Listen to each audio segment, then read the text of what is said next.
তারা বলে না আজকে তেমন কিছু না, শাক ভাজি ডাল দিয়ে ভাত খেয়েছি, তেমন কিছু নাই। আরে বাবা থামুন। সো হ্যালো এভরিওয়ান, আসসালামু আলাইকুম। কেমন আছেন সবাই? আশা করি সবাই অনেক বেশি ভালো আছেন। আলহামদুলিল্লাহ আমি ভালো আছি। বরাবরের মতো আরেকটা নতুন ভিডিও নিয়ে হাজির হয়ে গেলাম। আজকে কিন্তু ওইরকম কিছু না, এই যে শাক ভাজি ডাল এগুলাই কিন্তু রান্না করব। যারা বলে না আজকে তেমন কিছুই রান্না করি না, শাক ডাল ভাজি আলু ভর্তা এগুলাই দিয়েই ভাত খাইছি, বিশ্বাস করেন আমার কাছে মনে হয় শাক ভাজি আলু ভর্তা এগুলো যা যা আছে না, মানে ভর্তা টাইপের খাবারগুলো না মাছ মাংস বিরিয়ানি রান্নার চাইতে আরও অনেক বেশি সময় লাগে। সবাই বলে না মাছ মাংস রান্না করতে তো অনেক বেশি সময় লাগে, এই ভর্তা করতে আবার সময় লাগে। বিশ্বাস করেন যারা ভর্তা করে তারা জানে কতটা প্রসেসিং করে এই ভর্তাগুলো করতে হয়। প্রথমে যদি আপনি শাক শাক রান্না করেন না, শাকগুলো একটা একটা করে সুন্দর মতো ফোকা আছে কিনা বেছে বেছে অনেক সময় ধরে কিন্তু বাছতে হয়, তারপর এগুলো ধুইতে হয়, এগুলো প্রসেসিং করে আবার রান্না করতে হয়।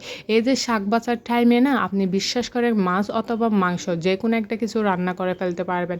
আর একটা থাকে না ডাল ওগুলো কিন্তু ফুটাইতে হয়, তারপর আবার বাগার দিতে হয়, অনেকটা একটু সময় ব্যাপার। ডাল কিন্তু দেওয়ার সাথে সাথে কিন্তু ফুটে যায় না, এগুলো ফুটার জন্য অপেক্ষা করতে হয়। এর সাথে কিন্তু আপনি আরও 2টা কাজ করে ফেলতে পারবেন এই ডাল রান্না করতে করতে। আর ভর্তা ওগুলা প্রথমে যা যা করতে হয় সেগুলো করে আবার বেটে তেটে অনেক কিছু করার পরে নাকি ভর্তাটা খাওয়া হয়। এই তো যারা যারা রান্না করে তারা জানে কতটা সময় এই ভর্তার মধ্যে যায়, আর যারা খায় না তারা কিন্তু হুট করে 1 মিনিটে খেয়ে একদম সাবাস করে ফেলে।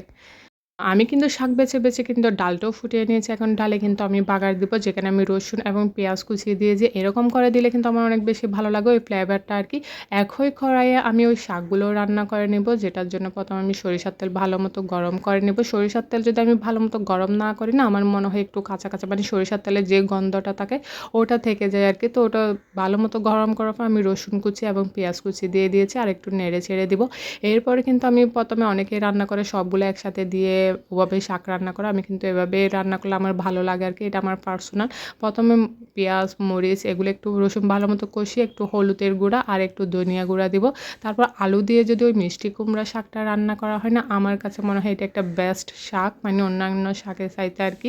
এখানে আমি লবণ আর একটা কাঁচামরিচ ভেঙে দিয়েছি, বাচ্চাকে খাওয়াবে এটার জন্য কিন্তু আমি বেশি ঝাল করি না, ওকে এইটাও খাওয়াইতে কিন্তু কষ্ট হয়ে যাবে, এত ঝাল লাগে ওর। তারপর আমি একটু সিদ্ধ আলুকে একটু ম্যাশ করে নিয়েছি, পানি দিয়ে ছিলে তারপরে এখানে দিয়ে দিব। যখন এগুলো একটু ফুটে উঠবে, মানে সিদ্ধ হয়ে যাবে আর কি, গরম হয়ে গেলে আমি ঢাকনাটা উল্টাই শাকগুলো সব দিয়ে দিব আর কি। বিশ্বাস করে এই শাকগুলো বাছতে আমার এত পরিমাণ সময় লাগছে, যে কোনো এরকম ছোটো ছোটো এই যে কচুরলতি বিচি বলেন, তারপরে এই শাকগুলো বাছতে যদি কয়েকজন একসাথে বসে যদি কেটে বেছে নেয় তাইলে কিন্তু সময় কম লাগে।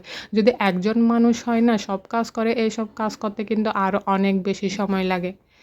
আমি শাকগুলো একটু ভালো মতো নেড়ে ছেড়ে দিয়ে এরপরে কিন্তু আর কোনো বাগার দেওয়ার প্রয়োজন নেই, কারণ আমি প্রথমে কিন্তু বাগার দিয়ে দিছি। যদি প্রথমে একসাথে রান্না করতাম তাইলে পরে গিয়ে বাগার দিতাম। এরপর কিন্তু আমি এই কতগুলো মাছ আছে এত বেশি কাটা থাকে, এমনি কিন্তু রান্না করলে একটু পরে রান্না করলে কিন্তু অনেক বেশি ভালো লাগে, কিন্তু এত বেশি খাটা তো আরও কেমন জানি একটু নরম হয়ে গিয়েছিল মাছগুলো, এটার জন্য একটু ফ্রাই করে ফেলছি। আর ডাল যেহেতু রান্না করছি মাছ ফ্রাইতে এরকম খাবে সবাই, আমাকে বলে না আমি কেন সবসময় কাঁচা মাছ রান্না করি, এরকম ফ্রাই করে যদি আবার আমি রান্না করি না ওই রসালো করে, তাইলে কেউ খেতে চায় না। এরকম যদি একেবারে ফ্রাই করে ডাল হয় তাইলে সবাই অনেক স্বাচ্ছন্দ্য বোধ করে খায় আর কি, তৃপ্তি নিয়ে খায়। তো আমার সবসময় এরকমই করা হয়, কাটা মাছ হোক অন্য মাছ হোক একটু মুচমুচে করে ফ্রাই করে তারপর ডাল দিয়ে খাওয়া হয়। তো আজকে এই পর্যন্ত, সবাই অনেক বেশি ভালো থাকবেন সুস্থ থাকবেন। আসসালামু আলাইকুম।